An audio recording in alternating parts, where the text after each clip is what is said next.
महाराज जी, मन कैसे रुके? तो उड़िया बाबा ने उत्तर दिया, नियम पालन से। यदि हम नियम पर दृढ़ रहें तो मन हमारा क्या कर सकता है? नियम तो परमात्मा देखता है। हम लोग नियम पर दृढ़ नहीं रहते, इसी से हमारे देश की दुर्दशा है। संध्या वंदन तक का नियम जाता रहा है। भजन करने के लिए नियम की बड़ी आवश्यकता। हाँ, बड़े नियम की आवश्यकता है। तो जैसे प्रातः काल से सायंकाल तक की हर व्यक्ति की अपनी एक दिनचर्या होनी चाहिए। ऐसा नहीं कि आज हम 4 बजे उठे, कल 7 बजे उठे, पर फिर मन को आप कंट्रोल नहीं कर पाएंगे। मन के लिए एक दिनचर्या होनी चाहिए कि हमको 10 बजे सोना है, 4 बजे उठ जाना है।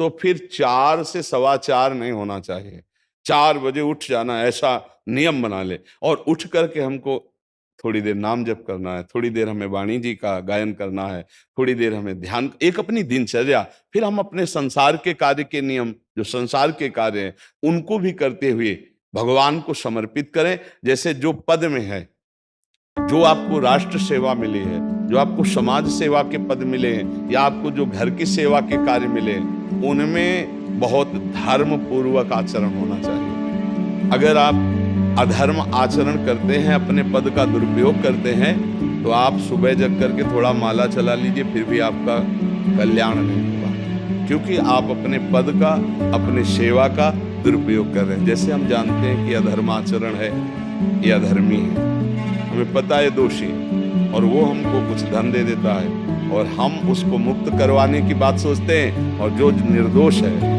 उसको फंसा देते हैं। अब तुम चाहे जितना माला चलाने की कोशिश करो या दान पुण्य करो, वो तुम्हारा अधर्म आचरण, वो अधर्म का धन तुम्हें सतमार्ग में ले जाने। नियम लेना चाहिए कि जिस पद में है, जिस धर्म में है, जिस कर्तव्य में है, चाहे कुछ भी हो जाए, हम अपने कर्तव्य से विमुख रहें। जितना जप महान है, उतने कर्तव्य महान है। दोनों बातें समझना है। माला फेरा और इसके बाद बेईमानी, अधर्माचरण, इनका कोई नियम नहीं है कि हमें कैसे चलना है, तो वो माला काम नहीं कर पाएगा, क्योंकि उसका तभी सत्य भाव माना जाएगा माला जपला जब धर्माचरण नियम से। बोले वो बड़े कट्टर नियम वाले हैं, उनको आप उनको भयभीत करके नहीं काम करवा सकते, प्रलोभन में काम नहीं करा सकते। हमारी गृहस्थी है ना, तो गृहस्थी के पालन के लिए धन चाहिए, और धन के लिए हम धर्म को आगे रखें। धर्म को हमारा कर्तव्य क्या, प्रायः जैसे पूज्य बाबा ने कहा, आज हमारे देश में बहुत दुर्दशा हो रही। क्यों? क्योंकि सब अपनी जगह से गलत हो रहे हैं। अगर अपनी जगह हम ठीक रहे, हमारी दुर्दशा नहीं होगी। हमारा भजन कम होगा, लेकिन हम धर्म से चल रहे हैं तो हम विजयी होंगे।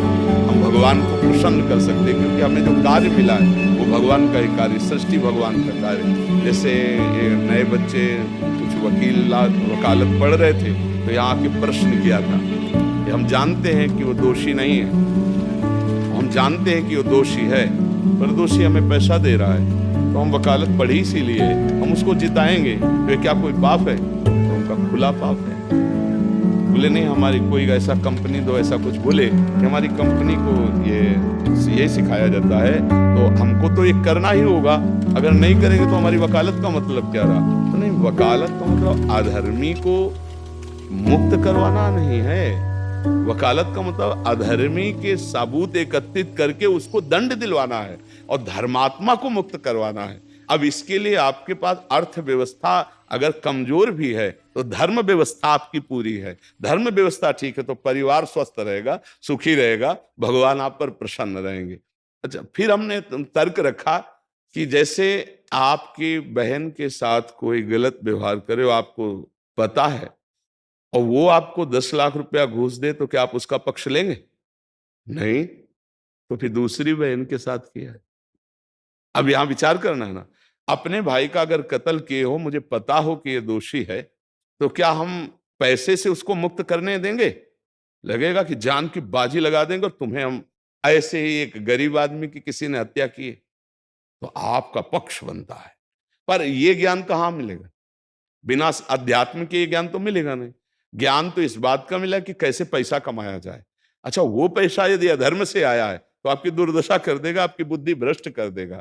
तो जो बाबा कह रहे हैं कि आज हमारे समाज की बड़ी दुर्दशा हो रही, उसका कारण यही है कि हमें अध्यात्म का ज्ञान नहीं, हमें धर्म का ज्ञान नहीं, और बड़ी बड़ी गलतियां हो जाती है। बिल्कुल पता है आदमी निर्दोष है और हम धन के प्रभाव से उसको दंड दे देते हैं। वो दंडा भगवान जब आपको पलट कर देंगे तो आप सह नहीं पाओगे, उसका परिणाम बहुत बुरा होता है। तो इसलिए समाज को चाहिए अपने अपने कर्तव्य का पालन करते हुए एक नियमावली बना ले।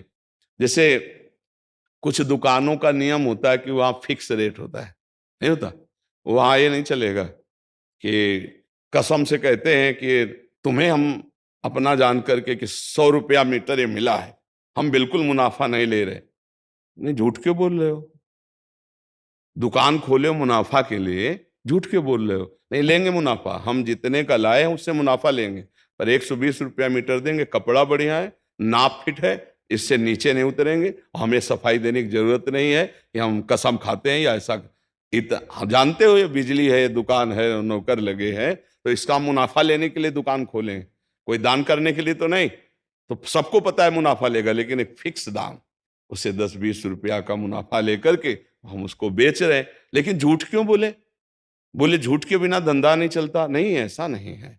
अब असत्य बोलोगे तो उससे जो आपको मुनाफा मिलेगा वो आपकी बुद्धि भ्रष्ट करेगा, और सत्य है कि मुनाफा के लिए है वही चीज, और आप एक फिक्स रेट में दे रहे हैं, बढ़िया है। अब अगर आप कोई मिलावट करके भोजन सामग्री दे रहे हैं, आपको पता है, तो जो खाने वाले के हृदय में बैठे हुए भगवान हैं वो तुम्हारे जीवन में मिलावट कर देंगे, तुम्हारा जीवन महान दुखमय हो जाएगा। ये कहां समझा जाता है? एक आदमी सिंथेटिक दूध बना रहा है, उससे कहो ये अपने बच्चे को पिला, नहीं पिलाएगा। फिर ये दूसरे का बच्चा जब पिएगा तो उसकी हालत क्या होगी? दूसरे शरीर में जाएगा तो हालत क्या होगी? वो केवल धन की बुद्धि रख रहा है। एक आदमी घी में केमिकल मिला रहा है, एक ऐसे अभक्ष्य पदार्थ मिला है, वो स्वयं नहीं खाएगा, लेकिन वो होटलों में भेजा जाएगा, हजारों लाखों लोग खाएंगे, बीमारी बढ़ेगी, उसको रुपया से मतलब है। ये चीज, ये दुर्दशा हर जगह धर्म का ज्ञान न होने के कारण फैल रही, नहीं फैल रही। एक मरीज बीमार है, असली दवाओं में पैसे ज्यादा है, नकली दवा लेकर के असली के दाम में बेच देना, उसको बिल्कुल फायदा ना होना, लेकिन परमात्मा देख रहा है। तुम जानते हो नकली दवा है, वो तो नहीं जानता बेचारा, ज्यादा पढ़े लिखे नहीं, किसान आदमी गांव का आया है, तुमने दे दिया और उसने पैसा दिया असली के। अब वो पैसा तुम्हारी बुद्धि भ्रष्ट करेगा, तुम्हारे परिवार में कलह पैदा करेगा और तुम्हारा पतन कर देगा।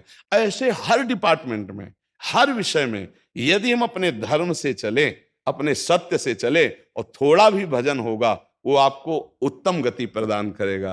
पर ऐसा कहां समझ में आ रहा? अध्यात्म के बिना भला ऐसा समझ में आएगा? तो इसीलिए कह रहे हैं हमारे देश की दुर्दशा हो रही।